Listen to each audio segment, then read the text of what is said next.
Non, c'est une anecdote. Bon, je sais pas, je vais vous la raconter vraiment comme je l'ai vécu.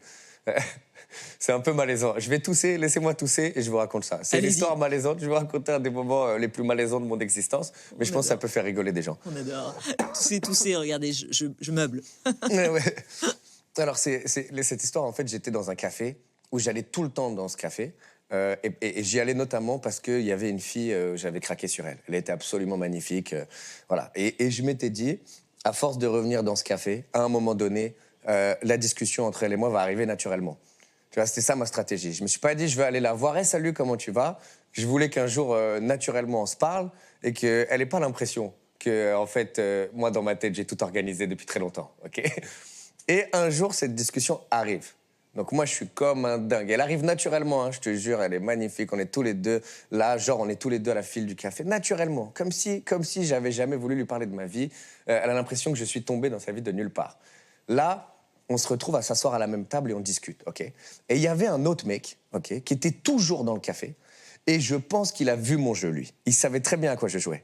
Et il nous regarde, il est dégoûté. Peut-être il était aussi amoureux de la fille, je sais pas, mais il est dégoûté. Et il y a un espèce de triangle qui se joue, où moi je parle avec cette fille, je suis en mode, je suis super content, je me dis c'est le moment de ta vie. Et il y a ce gars où lui, il m'a cramé, vraiment il m'a cramé. Il me regarde en mode espèce d'escroc vaté, tu vas voir, il y a une rivalité.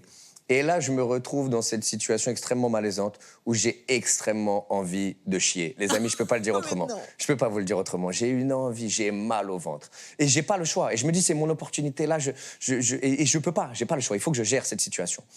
Je vais aux toilettes, ok, j'y vais. Et les toilettes, comment elles sont faites? C'est un espèce de long couloir. Donc, c'est t'as une porte, et c'est un long couloir, et t'as les toilettes au fond. Donc, une fois que t'as ouvert la porte, t'as genre 6 pas pour arriver aux toilettes, tu vois? Et j'arrive, je m'installe sur les toilettes, et là, je suis sur les toilettes, et je réalise que j'ai pas mis le loquet. J'ai pas fermé la porte. Et j'entends des pas qui arrivent. Mais moi, je suis sur les toilettes. Et là, j'ai 2 options.